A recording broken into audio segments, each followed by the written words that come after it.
Hi, I'm here on campus today to interview a VIP speaker, a queen no less. Their name's Phil Harper, and they're a drag queen. Now, Phil's giving a lecture today on the theme of queering education. And we've been allowed to go backstage to watch as they make up. We're going to have a chat, so let's go.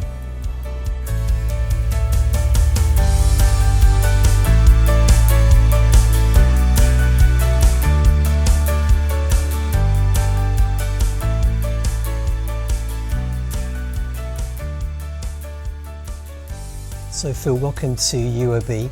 How are you feeling about today's lecture? I'm really looking forward to it. I'm really looking forward to speaking to new people, showing different things, and just hopefully having some really good discussions with colleagues and peers and even students just about this whole idea of bringing your authentic self to work. Brilliant. We're going to keep the camera rolling because your makeup routine is just epic, awesome. I'll probably learn a few things myself. So just ignore us and if you make up away, and then from time to time I'll just ask you a few questions, if that's okay. Yeah, no, of course. Cool.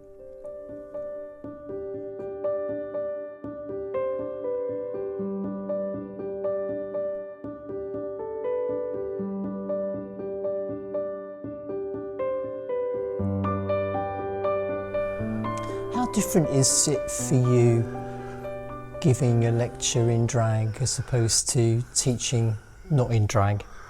To be fair, I don't find it that much different. I was chatting to a colleague down in London that I did a guest lecture for while in drag, and we kind of were just saying, like, even just lecturing generally, it feels a bit like a performance because you're having to, like, be there in front of the students, do that normal, like, approach, kind of perform your teaching in a way, because you need to make it engaging, you need to make sure you're meeting the needs of all the students, etc. So it's quite similar to a performance in a way. So in one way it's not that much different, but then you do get quite different reactions. So I guess it's more different for the students than it is me. How do you mean? In the fact that I think it's more of a surprise for them sometimes, whereas this is just something that I do, because a lot of the time when I teach, I don't tell them that I'm going in drag. So you just kind of rock up and surprise them? Yeah, because then I get them to try and reflect on that surprise, particularly when I teach like social work and health and social care and stuff like that. I try and get them to reflect on that surprise and that, love it, how that would transfer into practice, and if they're working with diverse people, and for example somebody's gender wasn't what they were expecting, or how somebody was presenting wasn't what they're expecting, how that would impact their practice. Wow, that's such a creative way of doing it, I think, isn't it? I'm a teacher myself, and very often trying to get youngsters to engage at a deep emotional level with these complex topics of social life is a big challenge. Yeah, it definitely can be, absolutely.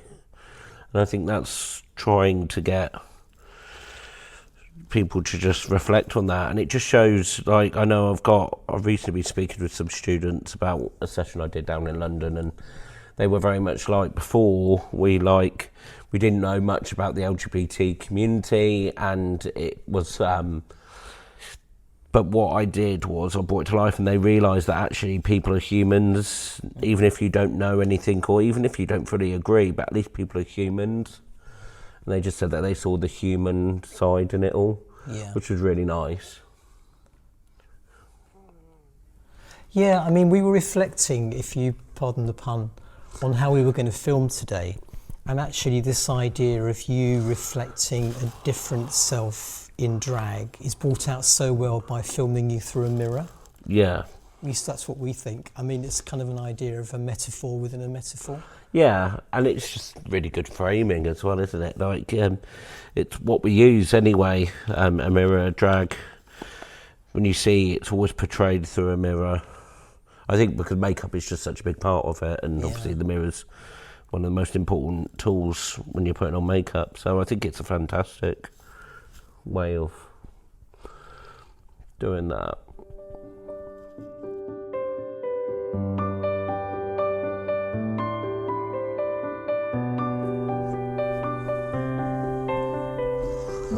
kind of single message do you hope that people take away from your lecture today? I would say just about being yourself, about being your true self. My way of doing that is by doing my drag, but I don't think that... Oh, did I knock that off? No, it's fine. No. I don't think... So, yeah, being yourself is just so important, and I don't think it's about any one identity as such. So my example is teaching in drag and showing my true queer self, but I think it's just about bringing your whole self to work and to your teaching and be authentic with yourself and others, really. Kind of a personal question, and do feel you don't have to answer it. How old were you when you decided to let this side of you, this aspect of you, your authentic self, come out? I was actually a bit older, so I started doing drag about 3-4 years ago, but I didn't really embrace, and it was about the same time I came out as non-binary, and that's really when I started to understand myself a little bit more. Like a lot of LGBTQ plus academics, we started really delving into queer theory, and that really opens your eyes up to a lot of concepts, and my lived experience seemed to match. So those concepts, because I've always had this disconnect with my gender and how I can interact with it. So really, I would say it's only about 3 or 4 years ago, and during lockdown it really helped, because it kind of gave a safe space to come out as being part of the non-binary / trans community, because it just didn't feel quite as daunting as doing it out in public. But yeah, so I'd say then really is when I really realised who I really was. I came out as gay when I was about 16, 17, and that was generally okay. I was in a Catholic school at the time, and the school wasn't the most supportive at times, but I don't think it was just because of the religion. I think it was just the time. Still wasn't really, it was only a couple of years out of Section 28, so I think there was still a lot of hang-ups from that, and I think it was probably a difficult time for anyone really coming out at that time, but the experience wasn't the most awful. So I've been quite lucky, and my family have been quite supportive, even if at times they don't quite understand things. They're always very supportive, and they try and support me the best they can. So that's brilliant. Yeah, I'm quite lucky, because I'm really aware that a lot of people don't get that, sadly. But yeah.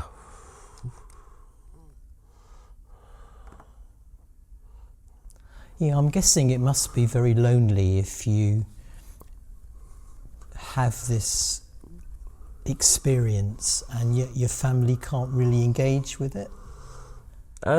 It can be like there's some things that you want to talk about, and there's your family don't understand, and it does make it quite difficult, because then when you do talk about it, you could see the family like just not understanding it, and it's not really their fault. I think that's part of the difficulty really of that the community faces quite a lot, is that, which is very different to some other aspects of your identity, because there's certain levels of shared, like ethnicity, stuff like that, you generally share with your parents, so at least there's an understanding there, whereas sometimes you can feel very on your own, and obviously you have the intersectional elements, because you might have those other elements shared with your family and still be part of the community. But I think it's one of those elements of your identity that can be quite difficult, particularly having that connection, and that's why we quite often make like family of choices. So we have like really close friends that become pretty much our family, and it's not, sometimes people are estranged from their family, and it's not that you're trying to replace your family as such, it's just because you haven't got that really like deep understanding, which as I said isn't really your family's fault. It's sometimes you do need those really close people to talk about stuff, and that's where quite often the family of choice really comes in. So we form that, so like a group of friends that you just become super close to. That's a really helpful way of looking at it, I think.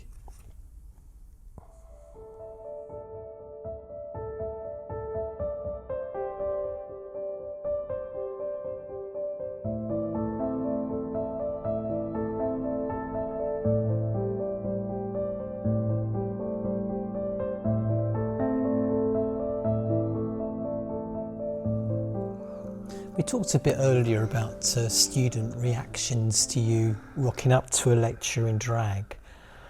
What's been the most painful reaction you've experienced personally? I don't think I've had that many negative reactions from the students. I'll be really honest, I'm really lucky in that respect. However, I have had, so I done a very similar talk to what I today at my university at a social justice conference, and I received quite a lot of hate online. I got called a paedophile and a groomer, which sadly is something that the LGBTQ plus community, particularly the trans community, face quite a lot. And that was quite hurtful because while obviously I'm very aware like this hate happened, it's just really hard to deal with, and it's just like all I'm trying to be is just be myself. I'm not doing anything to hurt anybody, and you've got people just coming out with this hatred really, and it's just very difficult because then it causes you to really internalise stuff and actually think, is this really what I want to be doing and what I should be doing really? How did you respond to those messages then? I have to say I've just ignored them. And some of the I shared it on my stories. I didn't engage with anybody actually directly to it. But we jokingly used it between me and a group of friends. We use it as a tagline because I think they called me a degenerate sodomite. And for my birthday that year, a friend of mine got this massive sash made with it on it, it's what we do so well within the LGBTQ plus community. We reclaim terms. It's like why the term queer is reclaimed, because it was so much used against people, and if you reclaim it and identify as it, then it really takes away the power and the hurt that quite often comes from it. I think a lot of people from the community, particularly younger people, but a lot of people generally do identify with the term now. It's a term that I use for myself and people I know, and maybe sometimes as a community, but I would never, it's not a term I force on people individually because not everybody identifies as it. And I think it's really important to know, particularly reclaimed terms, that they don't apply to everybody, and that is absolutely fine. But I think it is just so powerful when you do reclaim it and when you own it, and in like that's who you like become, but in a positive way, not in a negative way, because it just takes that power and pain away from it sometimes. I just get the sense that there'll be students watching this for whom that will be a light bulb moment somehow. That in their own experience, maybe they've had negative comments coming through, and this is a way for them to turn it around and be empowered by it. So just thanks for that, Phil. That's brilliant. Well, that's okay. And it's kind of the hope is that people can like reclaim the power from painful situations, because sadly they happen so regularly, and I think to survive, that's what we need to do really. And I think it's one thing that the LGBTQ plus community do quite well, is to reclaim and try and take power out of stuff.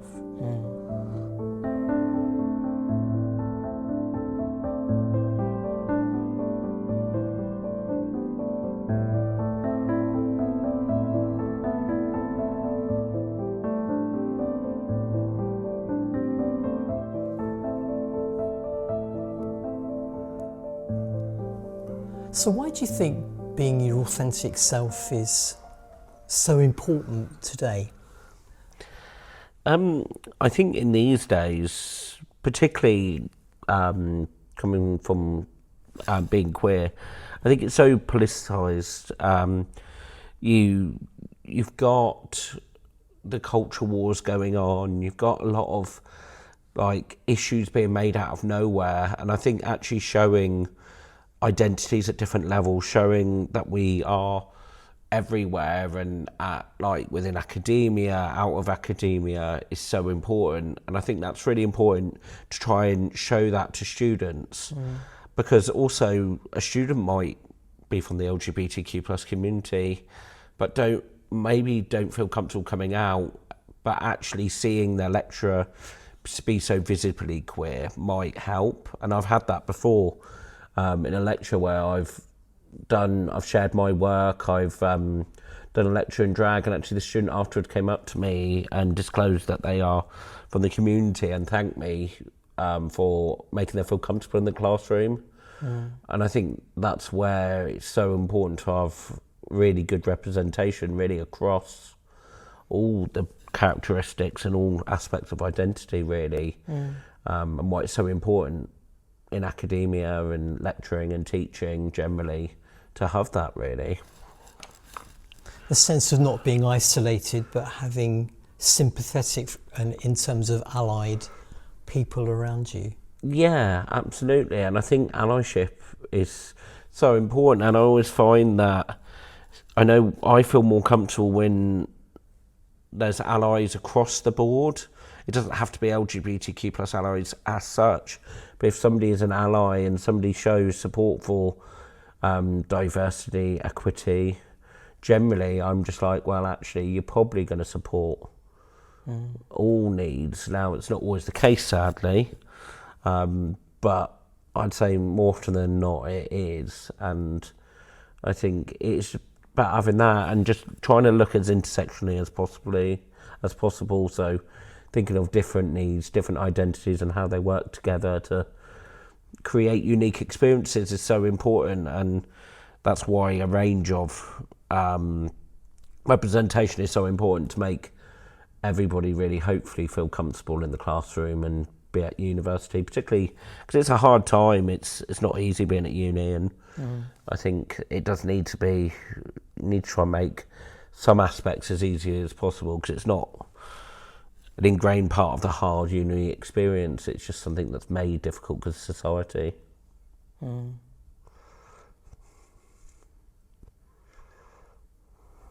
many ways, it's such a testing time to be away from home, to be independent, to be financially independent in a way. And all this on top of that can become quite overwhelming, I guess. Yeah, I think so. I know when I went to uni, I was a little bit old. I was, depending on different definitions, I was a mature student, but I wasn't really. I was 21. Some universities see that as mature, some don't.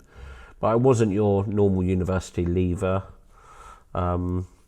And I think it just makes, it still was scary, even though I had aspects of living on my own. I think going to a whole new town or city, and because a lot of people don't do that, was quite scary. You often leave your support network behind and you're trying to make a new support network, and you just want to feel safe really, particularly when it's maybe quite a scary time. Yeah, I think one of the insights that I've gained since I became a student again here at UoB is that individual students come out to different groups at different times, and they don't always come out to everyone. Is that something that you've come across as well? Yeah, I think it's about that safety. I have quite a lot of students coming out to me, partly because I'm so visibly queer, even when I'm not in drag. Like, my office has the progress flag literally across the main wall. I have a massive pink beard that's permanent. I do present in a very different way, and a lot of my teaching, I bring it back to EDI and talk a lot about my lived experience, and I'm very comfortable to do so. And I think that allows people to be very open, and I find teaching becomes a lot more open as well. People are very comfortable shared lived experience, because I break down a power dynamic, and I'm very honest and open about myself, if that makes sense. And I think that does make people feel more comfortable to share. But even if it's just not about being LGBT, I find people share like their personal life with me, and when I'm doing personal tutor work, they're very happy to share the struggles that they have a little bit more with me. I think because I'm so open and honest about my own, and I think that makes quite a big difference.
There we go.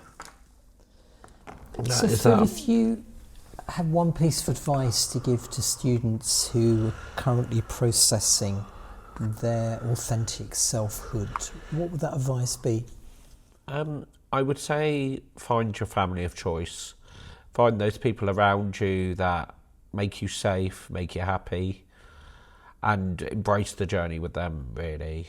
It is a journey. It can be difficult, but it can be really fun as well, particularly when you've got those people around you who really enable you to be you. So that's my biggest piece of advice. Brilliant. Thank you ever so much. And thank you so much for the makeup tips as well. It's been a real joy watching you. Oh, brilliant. Thank you. Thank you so much for having me. Pleasure. Take care. Thank you.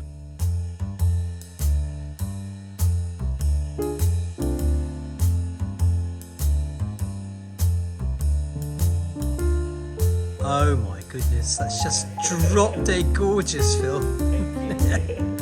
Thank you so much for sharing everything today, and good luck in your lecture later on. Thank you so much, I really appreciate it. Pleasure. On your way then, do you want to go towards the door and then we'll take it from there? Okay. Look at that, that is just so epic. So ladies, gentlemen and all non-binaries, I give you Phil Harper, drag queen extraordinaire, but also an amazing human being. Thank you very much, Phil.